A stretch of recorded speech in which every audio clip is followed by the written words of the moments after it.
வணக்கம். தமிழக வெற்றிக் கழகம் அதாவது டிவிகேயோட வேட்பாளர் பட்டியலுக்கு பின்னாடி இருக்கிற அரசியல் கணக்க பத்தி தான் நாம இன்னைக்கு ஆழமா பார்க்க போறோம். தளபதி விஜய தாண்டி அந்த கட்சியோட உண்மையான பலமா இருக்கிற ஆனா பலரும் பெருசா கவனிக்காத சில முகங்களை பத்தின ஒரு விரிவான பார்வை தான் இது. இந்த ஒரு கேள்வியிலிருந்து தான் நாம ஆரம்பிக்கணும். 234 தொகுதிகள், ஒரே கட்சி, ஒரே தேர்தல்.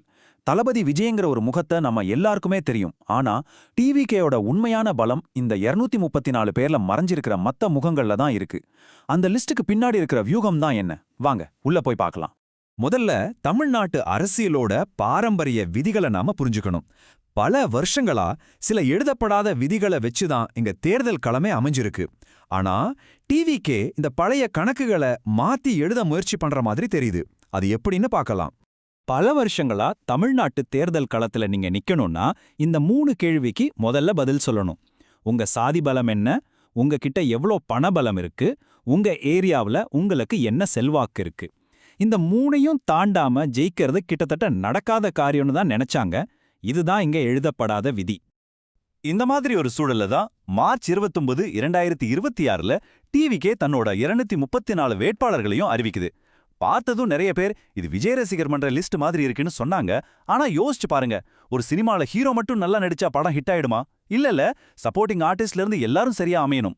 டிவிகே அந்த சினிமா லாஜிக்க அரசியல பயன்படுத்தியிருக்கா? அதைத்தான் நாம இப்ப ஆராய போறோம். சரி, டிவிகேயோட இந்த வேட்பாளர் பட்டியலை கொஞ்சம் ஆழமா பார்த்தா ஒரு பக்காவா பிளான் பண்ணின 4 அடுக்கு சிஸ்டம் தெரியுது. இது ஒரு பிரமிட் மாதிரி. ஒவ்வொரு அடுக்கும் ஒரு குறிப்பிட்ட வேலைக்காக டிசைன் பண்ணப்பட்டிருக்கு. இந்த 4 அடுக்கு தான் டிவிகேயோட தேர்தல் வியூகத்தோட இதயமே. அப்போ என்ன அது 4 அடுக்கு கட்டமைப்பு? ஒரு கட்சிய ஒரே ஒரு ஸ்டாரை மட்டும் நம்பி கட்டாம அழகழகு திறமைகளும் தாக்கமும் இருக்கிற ஒரு முழு டீமை அவங்க எப்படி உருவாக்கியிருக்காங்க? வாங்க அந்த பிரமிட்டோட ஒவ்வொரு அடுக்கா பிரிச்சு மேயலாம். இத பாருங்க, இதுதான் டிவிகேயோட 4 அடுக்கு சிஸ்டம். டாப்ல லேயர் 1ல தளபதி விஜய், லேயர் 2ல கட்சியின் கலவேலைகளை பாத்துக்கிற படைத்தலைவர்கள், 3வது லேயர்ல கட்சிக்கு நம்பகத்தன்மையை உருவாக்குற நிபுணர் படை, கடைசியா அடித்தளமா மக்களோட நேரடியா பழகிற மைக்ரோஸ்டார்ஸ். சோஷியல் மீடியாவில் நமக்கு தளபதி மட்டும்தான் தெரிவாரு. ஆனா 2026 தேர்தல் முடிவை உண்மையில தீர்மானிக்க போறது இந்த மத்த 3 அடுக்கு தாங்க. இப்போ இந்த அமைப்புல இருக்கிற ரொம்ப ரொம்ப முக்கியமான 2 அடுக்குகளை பத்தி கொஞ்சம் விரிவா பார்க்கலாம். அதாவது கட்சியின் மெஷினை இயக்கிற படைத்தலைவர்கள், அப்புறம் கட்சியின் முகமா இருந்து மக்கள் மத்தியில நம்பிக்கையை உருவாக்குற நிபுணர் படை. இந்த படைத்தலைவர்கள்ங்கிறது பேக்ரவுண்ட்ல இருந்து கட்சியை இயக்குற தளபதிகள் மாதிரி. உதாரணத்துக்கு புசி ஆனந்த், கட்சியின் பொதுச் செயலாளர், ஒரு சூப்பரான ஆர்கனைசர். ஆதவ் அர்ஜுனா, டேட்டாவை வச்சு வியூகம் வகுக்கிறதுலையும் கரெக்டான இளைஞர்களை அடையாளம் காண்றதுலையும் கில்லி. சிடிஆர் நிர்மல்குமார் மாதிரி ஆளுங்க டிஜிட்டல் உலகத்துல கட்சியின் கருத்தை சரியான நேரத்துல சரியா கொண்டு போய் சேர்க்கறாங்க. இவங்க இல்லாம களத்துல ஜெயிக்கிறது ரொம்ப கஷ்டம். இந்த ஸ்லைடுல இருக்கிற ஒப்பீடு ரொம்ப முக்கியம். படைத்தலைவர்கள் கட்சியின் ஆர்கனைசேஷனை பலப்படுத்தி எலெக்ஷன் மிஷினரிங்கிற போர்ல ஜெயிக்க உதவுறாங்க. ஆனா நிபுணர் படை கட்சியின் கொள்கைகளுக்கும் கருத்துகளுக்கும் ஒரு நம்பகத்தன்மையை உருவாக்கி மக்கள் மனசை ஜெயிக்கிற கருத்தியல் போர்ல ஜெயிக்க உதவுறாங்க.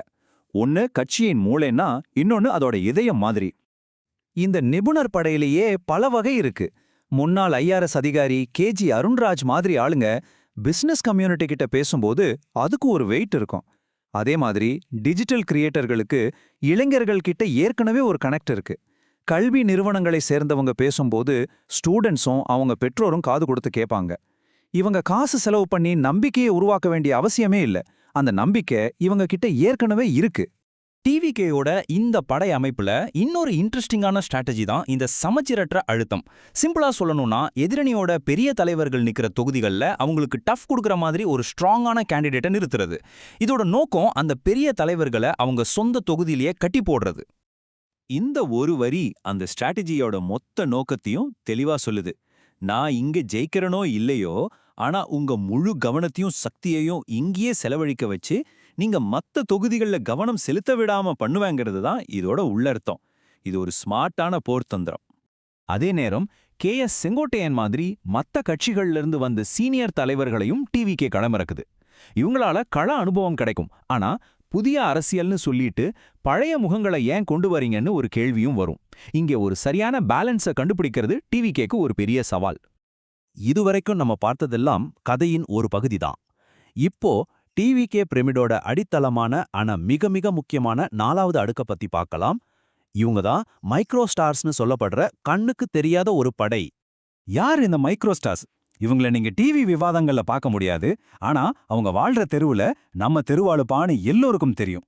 பல வருஷமா ஒரு மகளிர் சுய உதவிக்குழுவை நடத்துற ஒரு பெண், பசங்களுக்கு இலவசமா டியூஷன் எடுக்கிற ஒரு வாதியார், ஏரியால ஒரு பிரச்சனைனா முதல்ல வந்து நிக்கிற ஒரு சமூக ஆர்வலர், இவங்க தான் உண்மையான மைக்ரோ ஸ்டார்ஸ். ஆக இங்க முக்கியமான விஷயமே என்னன்னா, இவங்களோட பணம் கிடையாது. பல வருஷமா அவங்க செஞ்ச சேவை மூலமா சம்பாரிச்ச நம்பிக்கை. என் புள்ளைக்கு அவங்க தான் உதவி செஞ்சாங்க, எங்க தெரு பிரச்சனைக்கு அவர் தான் முன்னால நின்னாருங்கிற அந்த நினைவுகளை கடைசி நேரத்துல பணத்தை கொடுத்து உருவாக்கவே முடியாது. இதுதான் டிவிக்கியோட அடித்தள பலம். இப்போ இந்த எல்லா வியூகங்களையும் ஒன்னா சேர்த்து பார்த்தா ஒரு பெரிய திட்டம் தெரியுது. டிவிகேயோட குறி 2026 தேர்தல் மட்டும் இல்ல, அது ஒரு பெரிய பயணத்தோட முதல் படி, அவ்வளோதான். கட்சியின் தேர்தல் அறிக்கை கூட வெறும் வாக்குறுதி பத்திரம் இல்ல. அது ஒவ்வொரு அடுக்கு வேட்பாளரும் மக்கள் கிட்ட பேசுறதுக்கான ஒரு கான்வர்சேஷன் ஸ்டார்டர். கல்வி கடன் பத்தி ஒரு மிடில் கிளாஸ் குடும்பத்துக்கிட்டையும், வேலைவாய்ப்பு பத்தி ஒரு பட்டதாரிக்கிட்டையும், போதையில்லா தமிழகம் பத்தி ஒவ்வொரு தாய்கிட்டையும் பேச இந்த அறிக்கை ஒரு கருவியா உதவுது. இதை நாம தெளிவா புரிஞ்சுக்கணும். 2026ல டிவிகே ஆட்சிக்கு வருதா இல்லையாங்கிறத 2வது கேள்வி. இந்த தேர்தல் 2031ல தமிழ்நாட்டை ஆள்ற கட்சியா வர்றதுக்கான ஒரு அடித்தளத்தை போடுற மொதப்படி. இதுதான் அந்த லாங் டேர்ம் பிளான். 2026ல ஒரு 25லேருந்து 40 சீட்டு ஜெயிச்சு சட்டசபையில ஒரு முக்கியமான சக்தியா உருவாகிறது. அடுத்த 5 வருஷம் அந்த எம்எல்ஏக்களை வச்சு களத்துல வேலை செஞ்சு கட்சியை வளர்த்து 2031ல ஆட்சியை பிடிக்கிறது தான் அவங்களோட உண்மையான இலக்கு. சரி, இப்போ நாம கடைசி கட்டத்துக்கு வர்றோம். ஒரு பக்கம் பல வருஷமா வேரூன்றி நிக்கிற ஒரு அரசியல் மிஷன், இன்னொரு பக்கம் ஒரு தெளிவான திட்டத்தோட வர்ற ஒரு புதிய படை. இந்த திட்டத்தால அந்த மிஷனை ஜெயிக்க முடியுமா? இந்த போட்டி திராவிட கட்சிகளோட பல வருஷ அனுபவத்துக்கும் டிவிகேவோட இந்த புத்தம் புது 4 அடுக்கு வியூகத்துக்கும் நடக்கிற ஒரு நேரடி மோதல். ஒருத்தங்க அனுபவத்தையும் ஆழமா வேரூன்றி இருக்கிற அமைப்பையும் நம்புறாங்க, இன்னொருத்தங்க ஒரு மாடர்ன் திட்டத்தையும் புது முகங்களையும் நம்புறாங்க. எது ஜெயிக்கும்? கடைசியா வெற்றியையும் தோல்வியையும் தீர்மானிக்க போற ஒரே கேள்வி இதுதான். எலெக்ஷன் அன்னைக்கு அந்த கடைசி சில மணி நேரத்துல டிவிகேவோட மைக்ரோ ஸ்டார்ஸ் தங்களோட செல்வாக்க பயன்படுத்தி வாக்காளர்களை வாக்குச்சாவடிக்கு கூட்டிட்டு வர முடியுமா? அது நடந்தா டிவிகே 2026ல ஒரு தடம் பதிக்கும், 2031ல ஒரு அரசு கட்டும். இல்லன்னா இது ஒரு நல்ல திட்டமா மட்டுமே வரலாற்றுல பதிவாகும். பதில் தேர்தல் அன்னைக்கு தான் தெரியும்.